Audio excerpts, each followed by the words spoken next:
नमामि रामं रघुवंशनाथम्।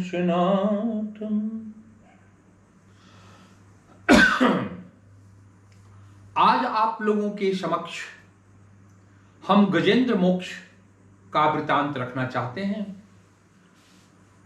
और भगवान नारायण की स्तुति, जिससे आदमी महान संकट से भी उबर सकता है। सोनपुर के हरिहर क्षेत्र का वो विशालकाय मंदिर गंडक नदी में महान गजराज को वह घड़ियाल पैर पकड़ लिया था और दिन भर तक गजराज ने उस ग्राह से युद्ध किया, लेकिन नाक कान बुड़न लगे तो कृष्ण को पुकारे। तब गजराज ने बड़ी विलक्षण स्तुति की है परमपिता परमेश्वर की। उसने ये नहीं कहा है कि गरुणधारी नारायण चले आओ, बंशीधारी कृष्ण चले आओ। उसने कहा है, इस जगत का निर्माण करने वाले, इस जगत का पालन करने वाले और इस जगत का विध्वंस करने वाले वो महान पुरुष, वो आदि पुरुष जो सृष्टि का निर्माता है, जो सृष्टि का पालन करता है और जो सृष्टि का संहार करता है, जो अजन्मा है लेकिन भक्तों के कल्याण के लिए जन्म भी लेता है, जो गुणों से परे है, गुणातीत है, लेकिन गुणों में अवतार भी लेता है। बिनु पग चले सुने बिनु काना, कर विधि कर्म करे विधि नाना। जिसको बाजुएं नहीं है लेकिन सारे कर्म को करता है, जिसको रचना नहीं है, आनन रहित सकल रस भोगी, बिनु बाणी बक्ता बर जोगी। जो बोलता नहीं है लेकिन सबसे बड़ा वक्ता है, सबसे बड़ा वक्ता है, सबसे बड़ा जोगी है, वह पुरुष आज मेरी रक्षा करने के लिए आवे। वो एक कमल के फूल को उठाता है, आप चित्र में देख रहे हैं, और ऐसे कहता है, हे परमात्मा तुम कहां हो? तुमने सृष्टि का निर्माण किया है, तुम इसके पालन करता हो, तुम भक्तों के दुख में तत्काल प्रकट हो जाते हो। प्रहलाद के लिए तुम प्रकट हो गए, द्रौपदी के लिए तुम साड़ी बन गए। हे परमेश्वर तुम कहां हो? तुम तो अजन्मा हो, तुम्हारा कोई नाम नहीं है, लेकिन भक्तों के कल्याण के लिए तुम अवतार ग्रहण करते हो। तुम प्रकृति से परे हो, लेकिन तुम प्रकृति में आते हो। गुणातीत हो, गुणों से दूर हो, लेकिन गुणों में आते हो।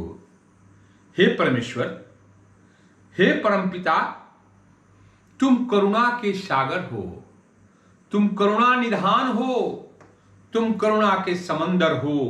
तुमसे भक्तों का दुख देखा नहीं जाता है, तुमसे भक्तों का संकट देखा नहीं जाता है। परमेश्वर तुम तो दौड़ करके आ जाते हो। आज क्या बात है जो इतनी विलंब लगा रहे हो? मुझ में ही गलती थी, मैं ही सुबह में ही तुमको याद कर लेता। आज दिन भर ग्राह से मेरा युद्ध चला, मेरी ही गलती थी, मैं अहंकार में था। आज मेरा अहंकार चूर चूर हो गया। हे परमात्मा मैं तुम्हारी शरण में हूं। हे शरणागत वत्सल, हे भक्त वत्सल, हे करुणानिधि, मेरी आवाज में सुन के तुम आओ। नारायण ने जब ये आवाज सुनी, कोई देवता नहीं आया, इंद्र वायु वरुण कोई नहीं, ब्रह्मा शंकर कोई नहीं, करुणा निधान तो सिर्फ नारायण है। उन्होंने जब सुना तो गरुड़ को भी पीछे छोड़ दिए, खड़ाऊ भी नहीं पहने और सीधे सोनपुर में गंडक नदी के किनारे उतर गए और ग्राह को मार करके गजराज को उन्होंने उबार लिया। शांताकारं भुजगशयनं पद्मनाभं सुरेशं विश्वाधारं गगनसदृशं मेघवर्णं शुभांगं लक्ष्मीकान्तं कमलनयनं योगिभिर्ज्ञानगम्यं वंदे विष्णु भवभयहरणं सर्वलोकैकनाथम, जो सारे लोगों का नाथ है। ओ नारायण प्रकट हो गए और गजराज ने जो स्तुति की, हमारे शास्त्रकारों ने जिस स्तुति से वशभूत होकर के नारायण दौड़ करके आ गए, उस स्तुति के कुछ छंदों को मैं पढ़ देता हूं। नमो नमस्ते अखिल कारणाय निष्कारणाय अद्भुत कारणाय सर्वागमामनाय महावर्णवाय नमो अपवर्गाय परायणाय। कहते हैं न विद्यते यस्य च जन्म कर्म वा न नाम रूपे गुण दोषेव। ओ महान पुरुष, वो आदि पुरुष जो सृष्टि का निर्माता है, जो सृष्टि का पालन करता है और जो सृष्टि का संहार करता है, जो अजन्मा है लेकिन भक्तों के कल्याण के लिए जन्म भी लेता है, जो गुणों से परे है, गुणातीत है लेकिन गुणों में अवतार भी लेता है। बिनु पग चले सुने बिनु काना, कर विधि कर्म करे विधि नाना। जिसको बाजुएं नहीं है लेकिन सारे कर्म को करता है, जिसको रचना नहीं है आनन रहित सकल रस भोगी, बिनु बाणी बक्ता बर जोगी। जो बोलता नहीं है लेकिन सबसे बड़ा वक्ता है, सबसे बड़ा वक्ता है, सबसे बड़ा जोगी है, वह पुरुष आज मेरी रक्षा करने के लिए आवे। वो एक कमल के फूल को उठाता है, आप चित्र में देख रहे हैं, और ऐसे कहता है, हे परमात्मा तुम कहां हो? तुमने सृष्टि का निर्माण किया है, तुम इसके पालन करता हो, तुम भक्तों के दुख में तत्काल प्रकट हो जाते हो। प्रहलाद के लिए तुम प्रकट हो गए, द्रौपदी के लिए तुम साड़ी बन गए। हे परमेश्वर तुम कहां हो? तुम तो अजन्मा हो, तुम्हारा कोई नाम नहीं है, लेकिन भक्तों के कल्याण के लिए तुम अवतार ग्रहण करते हो। तुम प्रकृति से परे हो लेकिन तुम प्रकृति में आते हो, गुणातीत हो, गुणों से दूर हो लेकिन गुणों में आते हो। हे परमेश्वर, हे परमपिता, तुम करुणा के सागर हो, तुम करुणा निधान हो, तुम करुणा के समंदर हो। तुमसे भक्तों का दुख देखा नहीं जाता है, तुमसे भक्तों का संकट देखा नहीं जाता है। परमेश्वर तुम तो दौड़ करके आ जाते हो। आज क्या बात है जो इतनी विलंब लगा रहे हो? मुझ में ही गलती थी, मैं ही सुबह में ही तुमको याद कर लेता। आज दिन भर ग्राह से मेरा युद्ध चला, मेरी ही गलती थी, मैं अहंकार में था। आज मेरा अहंकार चूर चूर हो गया। हे परमात्मा, मैं तुम्हारी शरण में हूं। हे शरणागत वत्सल, हे भक्त वत्सल, हे करुणानिधि, मेरी आवाज में सुन के तुम आओ। नारायण ने जब ये आवाज सुनी, कोई देवता नहीं आया, इंद्र वायु वरुण कोई नहीं, ब्रह्मा शंकर कोई नहीं, करुणा निधान तो सिर्फ नारायण है।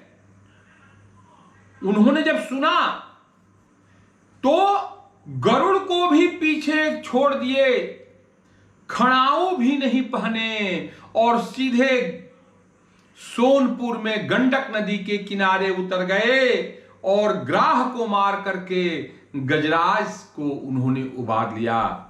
शांताकारं भुजगशयनं पद्मनाभं सुरेशं विश्वाधारं गगनसदृशं मेघवर्णं शुभांगं लक्ष्मीकान्तं कमलनयनं योगिभिर्ज्ञानगम्यं वंदे विष्णु भवभयहरणं सर्वलोकैकनाथम, जो सारे लोगों का नाथ है।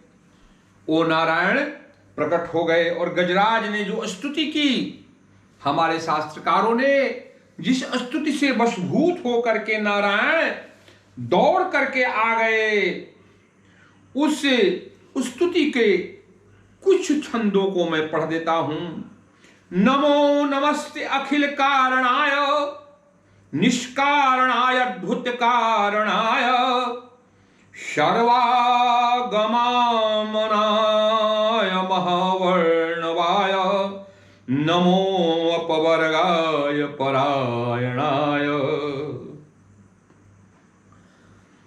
कहते हैं न विद्यते यस्य च जन्म कर्म वा न नाम रूपे गुण दोषे वा तथापि लोकाभ्यासंभावहि स्वामायात्यानुकल काल मृक्षति। जिसका कोई जन्म नहीं होता है, जिसके लिए कोई कर्म नहीं है, न नाम है, फिर भी वो परमात्मा अपने भक्तों के लिए आता है।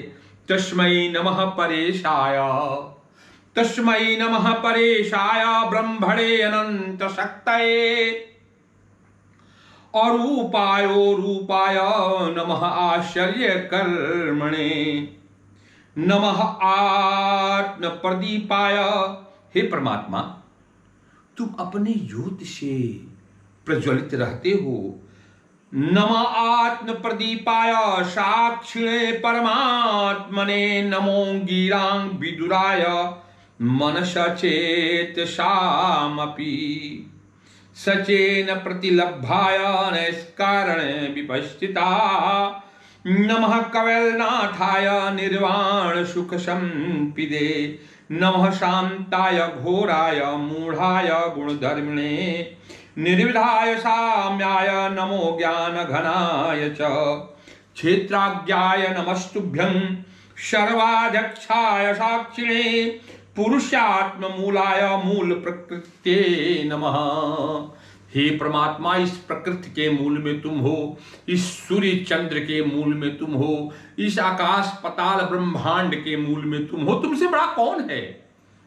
तुमसे प्रकृति है और तुम प्रकृति को धारण करते हो। लेकिन जब भक्तों पर कृपा करनी होती है, जब भक्तों का संकट दूर करना होता है, तो तुम गुण को धारण करके हे करुणा निशान, हे भक्त वत्सल, हे शरणागत वत्सल, तुम तत्काल आते हो और उनके दुखों को दूर करते हो। भक्तजनों, गजेंद्र मोक्ष हमारी संस्कृति का प्राण है। ये आजमाया हुआ नुस्खा है। अगर आप इसकी पाठ करेंगे, इस तस्वीर को घर में रख करके मंगवा करके अगर इसके आगे नमो नारायणाय कह करके एक गाढ़वाल पुष्प अर्पित करेंगे, आपके सारे दुख दूर हो जाएंगे, गंभीर संकट टल जाएगा और सबसे बड़ा जो भी बड़ा से बड़ा शत्रु हो वो पराजित हो जाएगा और आप युद्ध में विजय को प्राप्त कर लेंगे। सर्वेन्द्रिय गुणदृष्टे सर्व प्रत्यय हेतवे असताक्ष योक्ताय सदा भामायते नमः। कहते हैं न यस्य देवा ऋषिः पदं विदुर्जन्तु पुनः को हर्ति गन्तु मित्रम। तुम्हारे समान कौन है, किसकी मैं शरण को प्राप्त करूं, किस देवता के शरण में जाऊं, किस ऋषि के शरण में जाऊं। तुम सबसे कृपालु यथा नटस्या कृतभीर चेष्टतो दुरत्यानुक्रमण समावतु। हे परमात्मा, ये संसार तो तुम्हारी लीला मात्र है। जैसे नट अपनी लीला को, अपने ड्रामे को, अपने नाच को, नृत्य को दिखाता है, हे परमात्मा ये पूरा संसार तुम्हारा नृत्य है। तुम उसके नट हो, तुम चाहो तो पल भर में अपने भक्तों के दुखों को दूर कर सकते हो।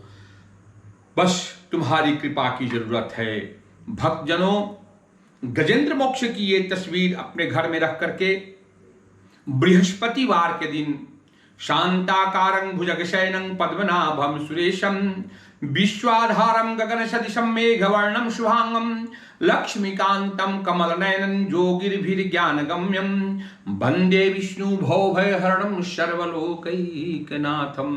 पीले अक्षत, पीले फूल, पीले प्रसाद नारायण को अर्पित करें और अपने बड़े से बड़े दुश्मनों पर आप विजय प्राप्त कर सकते हैं, बड़े से बड़े रोगों पर विजय प्राप्त कर सकते हैं, बड़ी सी बड़ी समस्याएं आप हल कर सकते हैं।